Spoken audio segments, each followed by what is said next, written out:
Hello everyone. आज हम बात करेंगे इंडियन पॉलिटी के सबसे इम्पॉर्टेंट टॉपिक की पार्लियामेंट।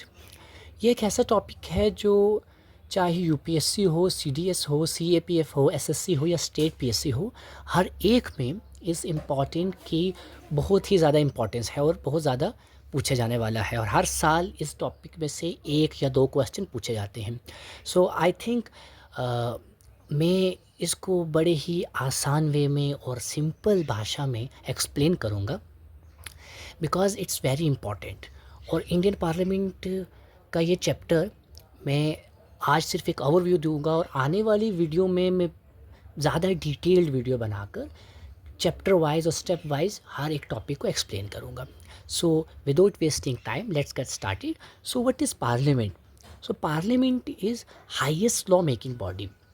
आप देखिए इंडियन डेमोक्रेसी में जब जो एक संस्था, एक ऐसी संस्था जहां कानून बनाया जाता है, स्टेट लेवल पर स्टेट लेजिस्लेटिव असेंबली होती हैं, विलेज लेवल पर पंचायत होती है और सेंट्रल लेवल पर पार्लियामेंट होता है, जहां जो हमारे रिप्रेजेंटेटिव होते हैं जिनको हम इलेक्ट करके भेजते हैं, they discuss the our concern matters in that parliament and make laws.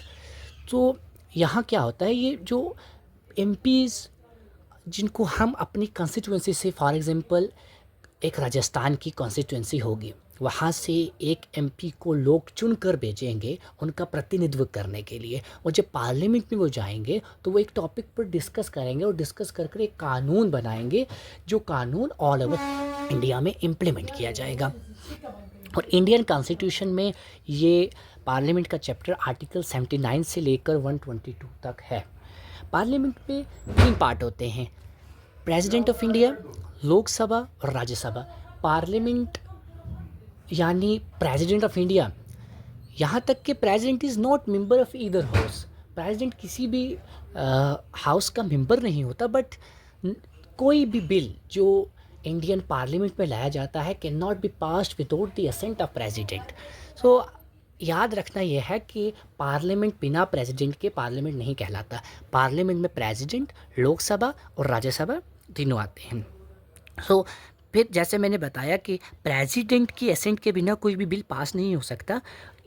ये आने वाली वीडियो में मैं डिटेल में बताऊंगा कि प्रेसिडेंट की पावर क्या होती है और कैसे प्रेसिडेंट के पास बिल आता है और कौन सी वीटो पावर यूज़ करके प्रेसिडेंट उन पावर का इस्तेमाल करके बिल को अपने पास रख सकता है। सो बात करते हैं लोकसभा, जिसको हम हाउस ऑफ द पीपल भी कहते हैं, जहाँ representative directly elected by the people होते हैं। जैसे कोई भी हमारी कॉन्स्टिट्यूंसी में कोई भी मेंबर हो गया, लोग जाकर पार्टिसिपेट करते हैं और वोट देते हैं और डायरेक्टली एक मेंबर को इलेक्ट कर संसद में भेजते हैं, और संसद में वो लोग, उनका मेन विषय और मेन काम जो होता है वो यही होता है कि वो हमारे कंसर्न मुद्दों पर बात करें और उन पर लॉ बनाएं। अभी अगर फैक्चुअल डाटा की बात करें, करंट इलेक्टेड मेंबर 543 हैं। जैसे कि करंट इलेक्टेड मेंबर 543 हैं और मैक्सिमम स्ट्रेंथ पार्लियामेंट की 552 है। और पार्लियामेंट में जो भी एमपी इलेक्ट होकर जाते हैं उनका टेन्योर सिर्फ 5 इयर्स के लिए होता है, और मिनिमम एज जो है पार्लियामेंट में जाने के लिए वो 25 इयर्स की है। और प्रेसाइडिंग ऑफिसर जो होता है पार्लियामेंट में, वो स्पीकर होता है, जिसको स्पीकर कहा जाता है, जो पार्लियामेंट के लॉज, पार्लियामेंट का प्रोसीजर और जो हाउस का जो प्रतिष्ठा है वो महफूज रखता है। जो लोकसभा है कि ये, अगर किसी को पता होगा कि हमारे देश में प्रधानमंत्री के इलेक्शन नहीं होते, हमारे देश में लोकसभा के इलेक्शन होते हैं, and then the party that gets the majority elect their leader in the Lok Sabha, that is called the Prime Minister of India. सो जो मेजॉरिटी पार्टी होती है लोकसभा में, उसी के लीडर को प्राइम मिनिस्टर कहा जाता है, और लोकसभा की ये एक पावर है कि वो प्राइम मिनिस्टर को इलेक्ट करती है। और लोकसभा की ये एक्सक्लूसिव पावर है कि the council of minister is collectively responsible to the Lok Sabha, because Lok Sabha में जो अपोजिशन होती है वो वहाँ के ट्रेजरी बेंच से क्वेश्चन, ट्रेजरी बेंच जो सत्ता में लोग होते हैं उनसे क्वेश्चन पूछते हैं कि आपने कौन सा काम किया, और उनको अकाउंटेबल करते हैं। लोकसभा की ये पावर है कि जो मनी बिल है वो तो सिर्फ लोकसभा में इंट्रोड्यूस किया जाता है, नॉन कॉन्फिडेंस मोशन सिर्फ लोकसभा में किया जाता है। ये लोकसभा की एक्सक्लूसिव पावर होती हैं।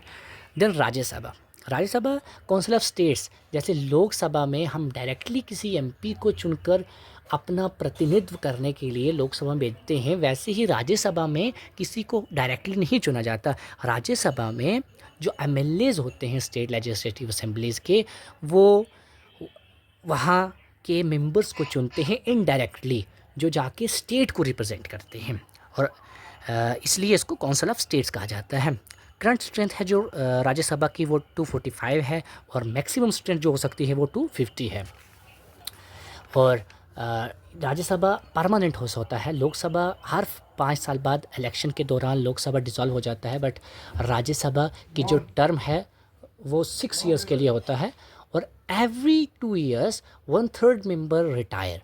ये होता है कि लोकसभा में हर 2 साल बाद एक तिहाई जो लोग हैं वो रिटायर होते हैं और न्यू इलेक्शन होकर नए लोग आते हैं। और जो मिनिमम एज है लोकसभा में जाने की वो 30 साल की है। और जो प्रेसाइडिंग ऑफिसर है, जो मिनिमम एज है राज्यसभा में जाने की वो 30 साल की है। जो प्रेसाइडिंग ऑफिसर है राज्यसभा का, जिसको चेयरमैन ऑफ राज्यसभा कहा जाता है, वो वही होता है जो इंडिया का उपराष्ट्रपति, जिसे हम वाइस प्रेसिडेंट ऑफ इंडिया कहते हैं। सबसे इंपॉर्टेंट पॉइंट कि इट नेवर डिज़ोल्व्स, ये कभी डिज़ोल्व नहीं होता। लाइक लोकसभा हर 5 साल बाद न्यू इलेक्शन होते हैं, और पुरानी लोकसभा डिसॉल्व होती है और न्यू लोकसभा आती है, और राज्यसभा में ये प्रक्रिया चलती रहती है, या डिसॉल्वेशन नहीं होता, और इसलिए इसको परमानेंट हाउस कहा जाता है। और अब हम बात कर लेंगे पार्लियामेंट सेशन की। जो पार्लियामेंट एक संस्था है जहां हमारे देश के कानून बनते हैं और वो पूरे देश में लागू किए जाते हैं। और इस पार्लियामेंट में जो सेशन होते हैं वो 2 सेशन, हर साल में 2 सेशन होते हैं, और हर सेशन में 6 महीने से ज़्यादा गैप नहीं होना चाहिए। ये हमारे भारत के संविधान में है। Generally there are 3 types of sessions in parliament: budget session, monsoon session and winter session. और हर एक सेशन में कॉन्स्टिट्यूशनली 6 महीने से ज़्यादा गैप नहीं होना चाहिए। तो जैसे पार्लियामेंट में जो सेशन होते हैं वहाँ डिस्कशन, एमपीज़ अलग अलग मुद्दों पर डिस्कशन करके, वोट करके, बिल को पास करके एक लॉ बनाते हैं। और वो लॉ कैसे बनते हैं आइए समझते हैं, हाउ लॉज आर मेड। तो I will explain it step by step. The first step is introduction of bill. सबसे पहले पार्लियामेंट में एक बिल इंट्रोड्यूस किया जाता है। बिल क्या होता है? बिल एक ड्राफ्ट होता है, एक प्रपोज लॉ, एक ड्राफ्ट लाया जाता है। जो लॉ आपने पास करना है, जो कानून आपने देश में लाना है, उसके लिए एक ड्राफ्ट बनाकर सरकार पार्लियामेंट में लाती है और वो इंट्रोड्यूस करती है। और वो किसी भी हाउस में इंट्रोड्यूस किया जा सकता है, राज्यसभा हो या लोकसभा हो। और स्टेप 2 ये है डिस्कशन एंड डिबेट। जब पार्लियामेंट में एक ड्राफ्ट इंट्रोड्यूस किया जाता है जिसे हम बिल कहते हैं, उसके बाद उसके ऊपर चर्चा की जाती है। चर्चा के लिए महत्वपूर्ण समय दिया जाता है स्पीकर के द्वारा। और जब चर्चा ट्रेजरी बेंच और अपोजिशन की तरफ से कंप्लीट हो जाती है तो मेंबर अमेंडमेंट्स के लिए, चेंजेस के लिए अपने अपने सजेशन देते हैं और फिर बिल के ऊपर एग्जामिन करते हैं। और जब चर्चा के बाद उस बिल के ऊपर जो थर्ड स्टेप है वो है कि वोटिंग की जाती है। वोटिंग, अगर मेजॉरिटी पीपल उस बिल के फेवर में हैं तो वो बिल पास हो जाता है, अगर उसके फेवर में नहीं है तो वो लैप्स हो जाता है। जब बिल पास हो जाता है तो वो सेकंड हाउस में चला जाता है। जैसे मैंने कहा कि अगर बिल हम इंट्रोड्यूस लोकसभा में कर रहे हैं तो फिर वो राज्यसभा में जाएगा, अगर हम बिल राज्यसभा में इंट्रोड्यूस कर रहे हैं तो फिर वो लोकसभा में जाएगा। इस वजह से फिर चौथा स्टेप ये है कि सेकंड हाउस में दोबारा डिबेट, दोबारा वोटिंग करने के बाद ये होता है कि दोनों जब हाउस उस बिल को पास कर देते हैं तो वो प्रेसिडेंट के लिए भेज दिया जाता है। अगर प्रेसिडेंट उसके ऊपर सिग्नेचर कर दें, अगर अपनी असेंट दे दें तो वो बिल एक एक्ट बन जाता है जिसे हम लॉ कहते हैं। और पहले बिल हम इंट्रोड्यूस करते हैं, फिर उसके ऊपर डिस्कशन होता है, फिर दूसरे वोटिंग होती है, फिर दूसरे हाउस में जाया जाता है, वहाँ भी डिबेट, डिस्कशन और वोटिंग के बाद तो प्रेसिडेंट के लिए भेजा जाता है। Then president gives his or her assent and then bill becomes the law that is known as an act. ये पार्लियामेंट की एक्सक्लूसिव पावर है। Power and functions of parliament, जो नया आगे टॉपिक है वो हम पढ़ेंगे, power and functions of parliament. There are mainly 5 basic powers of parliament. That we will discuss. तो first one is legislative power. जैसे मैंने बताया कि पार्लियामेंट में लॉज बनाए जाते हैं, वो एक लेजिस्लेटिव पावर है, क्योंकि इसको हम लेजिस्लेचर कहते हैं, जहाँ हमारे इलेक्टेड रिप्रेजेंटेटिव बैठकर एक मुद्दे पर डिस्कस कर कर, उस पर डिबेट कर कर, वोटिंग करके एक लॉ को पास करते हैं। और लॉ को पास करना, वो उसमें अमेंड भी कर सकते हैं। अमेंडमेंट यानी वो लॉ में एडिशन, डिलीशन और उस लॉ को रिपील भी किया जा सकता है। और ये पावर आर्टिकल 368 के द्वारा हमारे संविधान में दी गई है। दूसरी power financial power. Financial power वो पावर कि पार्लियामेंट में हर नए साल में एक बजट पेश किया जाता है। उस बजट में नए नए टैक्स अप्रूव किए जाते हैं और नए नए मनी एलोकेशन किया जाता है अलग अलग मिनिस्ट्रीज़ को, अलग अलग डिपार्टमेंट्स को, जिसके द्वारा देश चलता है। और parliament, without parliament's approval no money can spend in this country. और the third function is executive control. Executive control ये है कि government is the responsible to the Lok Sabha.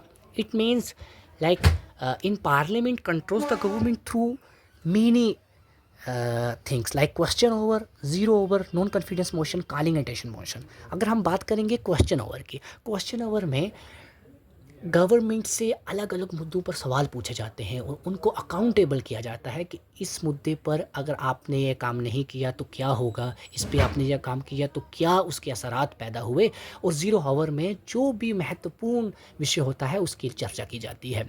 Non confidence motion भी पार्लियामेंट की एक exclusive power है और executive control के लिए पार्लियामेंट की एक पावर है, जो तब जब गवर्नमेंट माइनॉरिटी में चली जाती है और अपोजिशन चाहे तो वो पार्लियामेंट में नॉन कॉन्फिडेंस मोशन ला कर और गवर्नमेंट को अकाउंटेबल करा दे सकती है कि आपके पास मेजॉरिटी है इस देश को चलाने की या नहीं।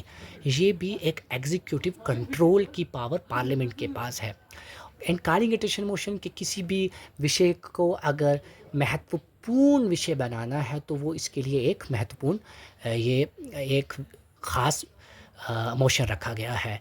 Then fourth one is constitutional powers. Like I have already told you that article 368 gives the parliament to amend the constitution. So this is called the constitutional power. Parliament can amend any part of the constitution, but there is एक वहाँ भी एक cap है। Supreme court ने Kesavananda Bharti case को मैं आने वाली वीडियो में बहुत ज़्यादा डिटेल में बात करूँगा कि केशवानंदा भारती केस में एक्सप्लेन किया है कि किसी भी पार्ट को इंडिया के किसी भी कॉन्स्टिट्यूशनल पार्ट को अमेंड किया जा सकता है, बट बेसिक स्ट्रक्चर जो डॉक्ट्राइन केशवानंदा भारती केस में मर्ज हुई कि बेसिक स्ट्रक्चर है जो कॉन्स्टिट्यूशन का वो डिस्ट्रॉय नहीं होना चाहिए। और अभी हम बात कर रहे हैं ये है कॉन्स्टिट्यूशनल पावर, जिसके ज़रिए हम पार्लियामेंट कॉन्स्टिट्यूशन को अमेंड कर सकता है। जैसे बहुत सी अमेंडमेंट हुई पार्लियामेंट में, अगर आप देखें तो एक जब 99th अमेंडमेंट हुई और उसको गवर्नमेंट ने जब वो कॉलेजियम के लिए एक अमेंडमेंट लाई थी जुडिशल अपॉइंटमेंट के लिए, बट सुप्रीम कोर्ट ने देखा कि ये बेसिक स्ट्रक्चर को डिस्ट्रॉय कर रहा है, तो सुप्रीम कोर्ट ने उसको नल एंड वाइड कर दिया। सो जो लास्ट पावर है वो है इलेक्टोरेट पावर। पावर तो बहुत से हैं, but this are the basic powers. As I have already told you कि मैं सिर्फ एक ओवरव्यू दे रहा हूँ। आने वाली वीडियो में मैं डिटेल्ड वीडियो बनाऊँगा हर एक टॉपिक्स पर कि पार्लियामेंट क्या है, प्रेसिडेंट क्या है, और हर एक विषय और यूपीएससी सीएपीएफ के पास्ट ईयर पेपर्स में कौन से विषय से ज़्यादा क्वेश्चन आए, हर एक पेपर को मैं डिटेल्ड एनालिसिस और डिटेल्ड डिस्कशन करूँगा। अभी मैं एक से एक ओवरव्यू दे रहा हूँ। The last one is electorate powers.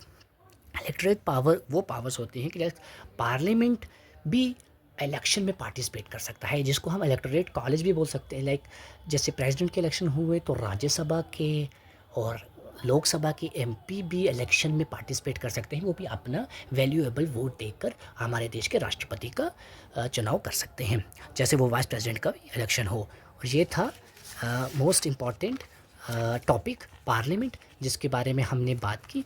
अगर आपको मेरे हैंड रिटन नोट्स चाहिए तो आप मेरे टेलीग्राम पे चले जाना, मैं डिस्क्रिप्शन में लिंक दे दूँगा।